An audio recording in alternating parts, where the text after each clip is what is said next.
Buen día, mi nombre es Axel Mírez, residente de cardiología y vamos a seguir con el módulo de farmacología. En esta ocasión vamos a ver el tema de antagonistas cálcicos.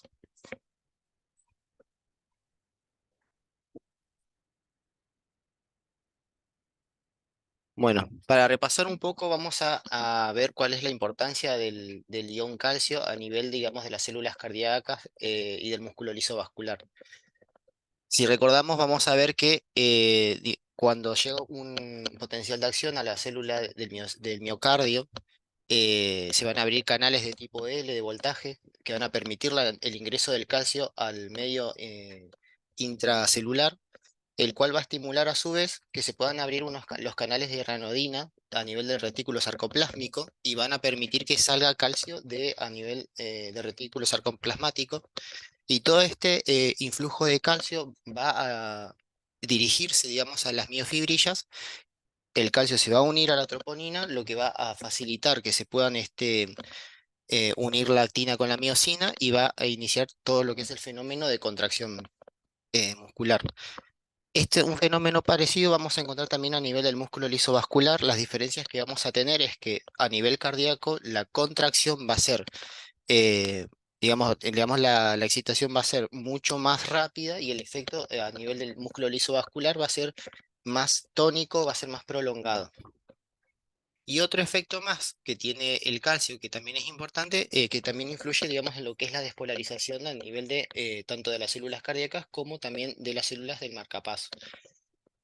Vamos a ver que el principal influjo del calcio viene a lo que viene a ser en el nivel de la meseta. Tenemos una fase de despolarización rápida, que es la fase cero, que es donde entra la corriente de sodio rápida.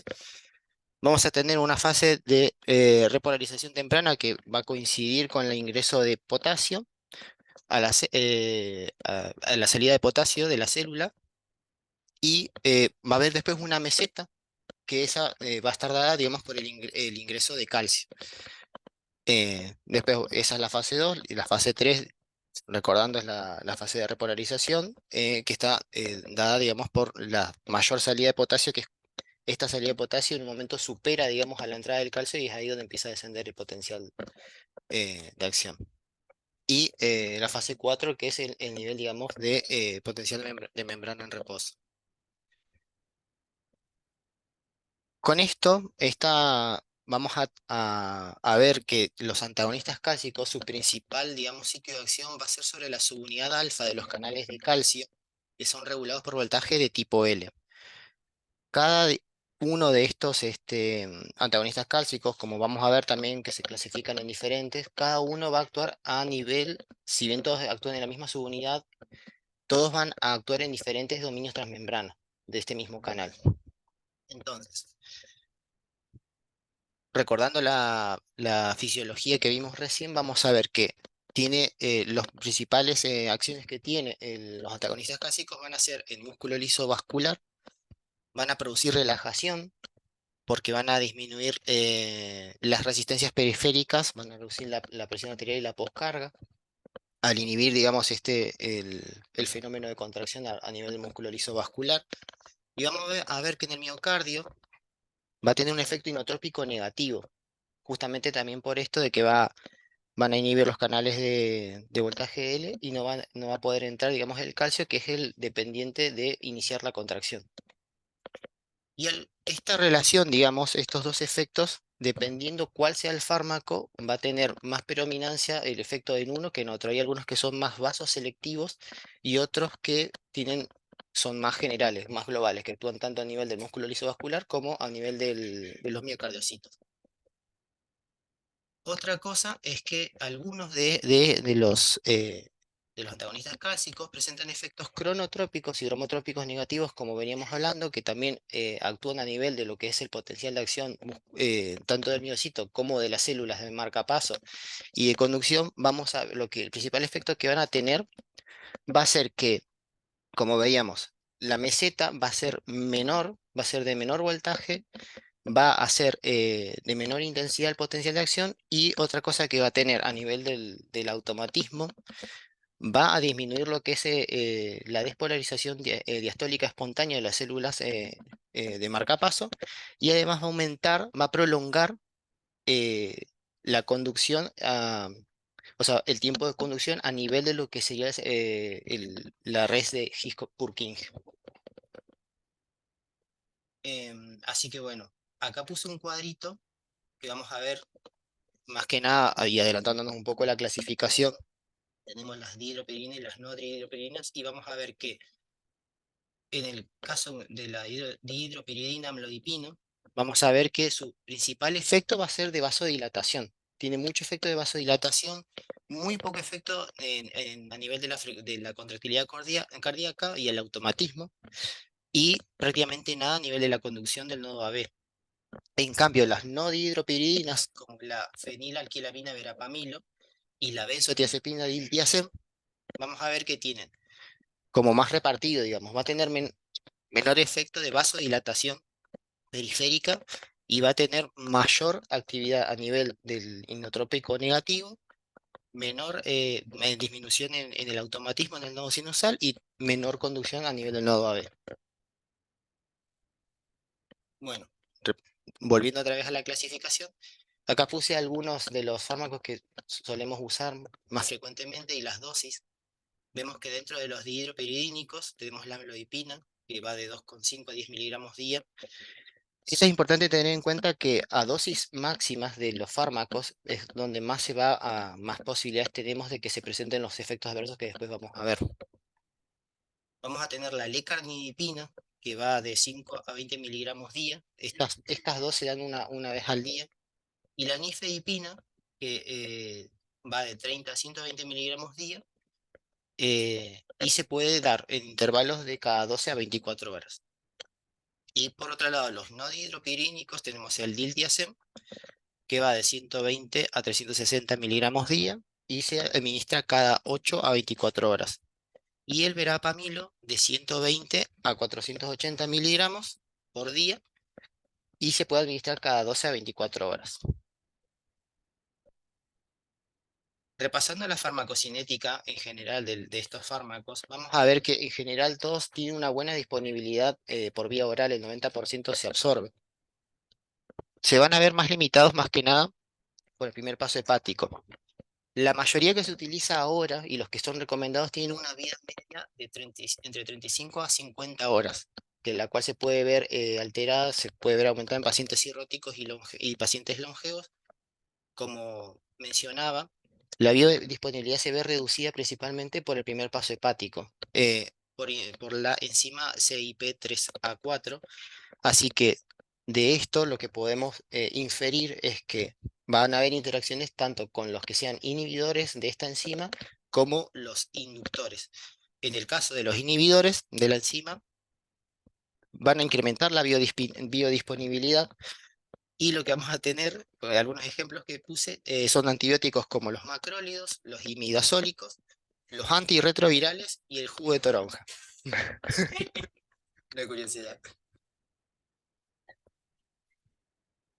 Sí, es un cítrico que nunca probé.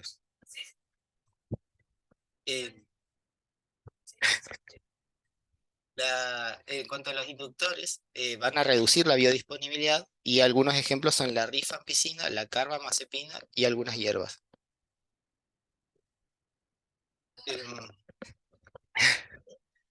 Em, Otra cosa a tener en cuenta es que en el caso del verapamilo tiene un efecto inhibidor de esta enzima, justamente, así que va, por ejemplo, a producir interacciones con algunas estatinas como la simvastatina y atorvastatina, aumentando su biodisponibilidad.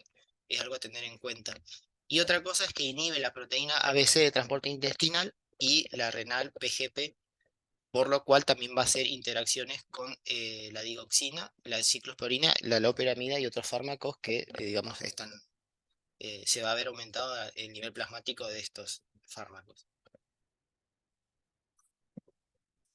Repasando, digamos, las funciones y para por ahí que quede más bien establecido las diferencias del accionar de las dihidropiridinas y las no dihidropiridinas, vamos a ver que todos los bloqueantes cálcicos tienen, por un lado, Acción a nivel del músculo isovascular, como ya habíamos mencionado, produciendo vasodilatación y reducción de la poscarga. Y por otro lado tiene efecto inotrópico negativo y cronotrópico negativo. Todos lo tienen. ¿Cuál es la diferencia de los dihidropiridínicos? Porque como habíamos dicho anteriormente, habíamos dicho que no tiene tanto efecto a nivel cardíaco. O sea, no influye tanto en la contractilidad y no influye tanto en la frecuencia cardíaca. ¿Qué es lo que ocurre?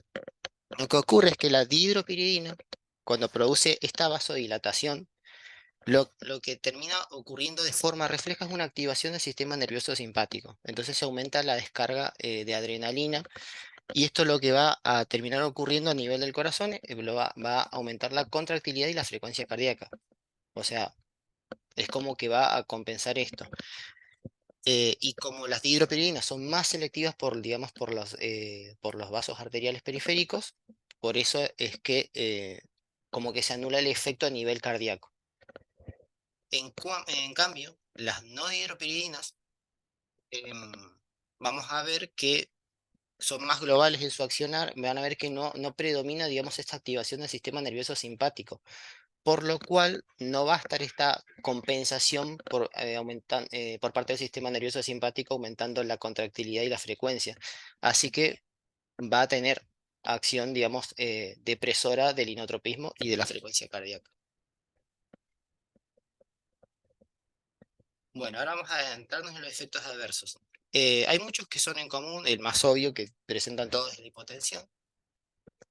Pero vamos a ver que, por ejemplo, hay uno que se presentaba mucho en en el nifedipino de acción rápida, que era cefalea, enrojecimiento, mareos y taquicardia, la cual es tan importante porque esta taquicardia refleja que se producía al principio, empeoraba mucho, digamos, los síntomas de los pacientes coronarios. Así que por eso ya no se recomienda utilizar este tipo de fármacos y apareció el nifedipino de acción prolongada. Em, Otro que también efecto que es clásico, sobre todo en la amlodipina y algunos similares, es el edema maleolar, que como es un vasodilatador predominantemente arterial, lo que se cree es que a nivel, digamos, distal, o como se vasodilatan las arterias, después a nivel postcapilar se produce una vasoconstricción refleja a nivel venoso. Y esto aumenta la presión hidrostática y consecuentemente termina produciéndose una extravasación de líquido. Por eso se cree que se produce este edema. Así que otro que tenemos, que el mayor representante es el verapamilo. Vamos a ver que tiene, como habíamos dicho, como tenía este efecto a nivel cronotrópico y dromotrópico negativo, vamos a tener bradicardia extrema, vamos a tener asistolia transitoria, bloqueo AB, exacerbación de la insuficiencia cardíaca, y también vamos a tener depresión grave de la función del ventrículo izquierdo. Por ende, en pacientes con enfermedad del nodo sinoauricular, en pacientes con alteración, alguna grave alteración de bloqueo AB, en beta bloqueados, en pacientes con difusión ventricular y en pacientes hipotensos, vamos a ver que está contraindicado el uso del verapamil y del diltiazem. Otros menos frecuentes, vamos a ver que tenemos reflujo gastroesofágico, estreñimiento, que es más específico del verapamilo, la retención urinaria, erupción cutánea, elevación de transaminasas e hiperplasia gingival. Vamos a hablar sobre, digamos, las principales indicaciones y, digamos, los efectos que tienen. Digamos que lo más importante de estos fármacos es que son antihipertensivos y son antihipertensivos de primera línea. Como habíamos hablado, esto se debe a la relajación del músculo liso vascular, lo cual disminuye la resistencia vascular periférica y termina disminuyendo la presión. Estos fármacos son considerados de primera línea para el tratamiento de la presión arterial eh, y se recomiendan, como habíamos hablado, por el tema de los efectos adversos, los de liberación prolongada. Sobre todo los dihidropidínicos, la amlodipina, la lecardipina y la nifedipina de liberación prolongada. Son los más recomendables para la hipertensión arterial. Otro efecto que tienen estos fármacos que también ayuda a facilitar el tema del control de la presión arterial es que tiene cierto efecto, digamos, diurético, ya que por la vasodilatación de la arteria renal se facilita la natriuresis. Y según algunos estudios, como el ALHA, la amlodipina ofrece una protección equivalente al diurético clortalidona y al IECA lisinopril contra episodios coronarios no mortales, ACV y fallecimientos. Y tiene una menor protección, sí, para la insuficiencia cardíaca, así que no estaría tan indicado en esos casos. Y otros estudios como el ASCOT y el ACCOMPLISH también muestran que la asociación de amlodipina y el IECA y un IECA es la combinación más eficaz para prevenir complicaciones cardiovasculares en pacientes con hipertensión arterial. Y una cosa que me olvidé mencionar con el tema del efecto adverso del edema maleolar es que este se puede ver reducido justamente con esta combinación. Porque si le agregamos el IECA, que es digamos, un vasodilatador más global, que no tiene preferencia, digamos, por el sistema arterial, sino que también es venoso, compensaría un poco esto que decíamos del aumento de la presión hidrostática y no se generaría el edema. Así que bueno, estas, digamos, serían las principales indicaciones y las contraindicaciones absolutas.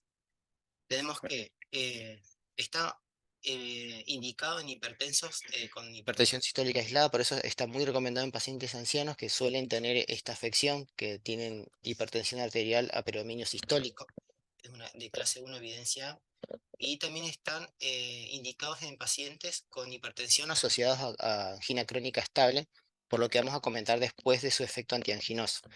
Pero básicamente, bueno, ahí lo voy a comentar eso. Y otra, y en contra esto es hablando de las dihidropiridinas. Contraindicaciones absolutas serían insuficiencia cardíaca con deterioro severo de la fracción. Y los antagonistas clásicos no dihidropiridínicos tenemos como indicación, tenemos la hipertensión arterial asociada con angina crónica estable también. Y tenemos también, en el caso de los, sobre todo de verapamilo, tenemos que está indicado en hipertensión arterial con taquiarritmias supraventriculares, que también vamos a comentar ese efecto que tiene. Y las contraindicaciones absolutas sería insuficiencia cardíaca también con deterioro severo de la fracción de eyección, y acá también se le sumaría el bloqueo AB de segundo o de tercer grado, por los efectos adversos que ya comentamos anteriormente. Ahora pasamos a la acción antianginosa. Eh, el efecto antianginoso es más que nada porque disminuye la demanda miocárdica de oxígeno. Como es un fármaco que ayuda al control del doble producto, se, digamos que su principal efecto antianginoso proviene de esto.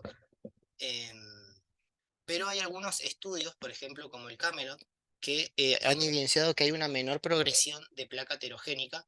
eh, Se cree que este mecanismo debe tener algún mecanismo que es antiagregante, eh, facilitador de la liberación de óxido nítrico y también de la estimulación de las células progenitoras del endotelio, lo cual ayudaría a la disfunción endotelial.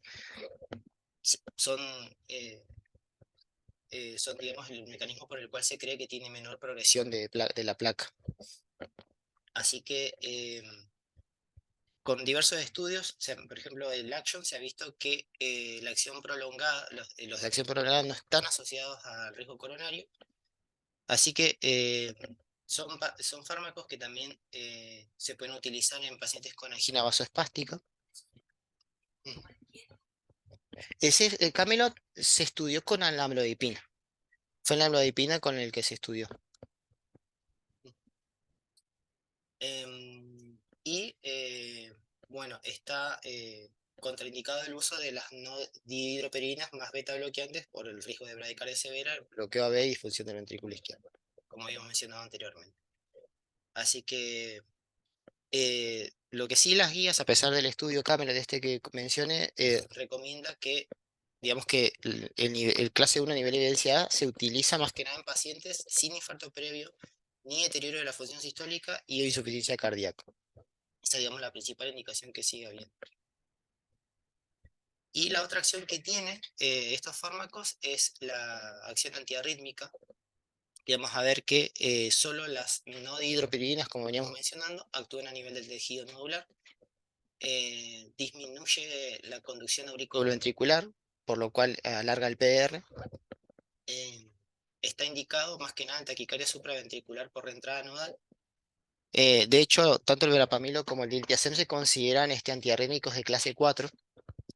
eh, y también se puede ayudar a controlar la frecuencia cardíaca en fibrilación auricular o en flata. Y en el pasado, hasta que apareció la adenosina, se utilizaba para revertir arritmia sinusal en el caso de las taquicardias supraventriculares. Eh,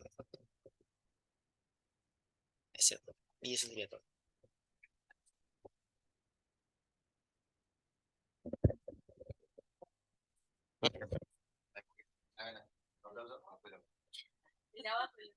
Gracias.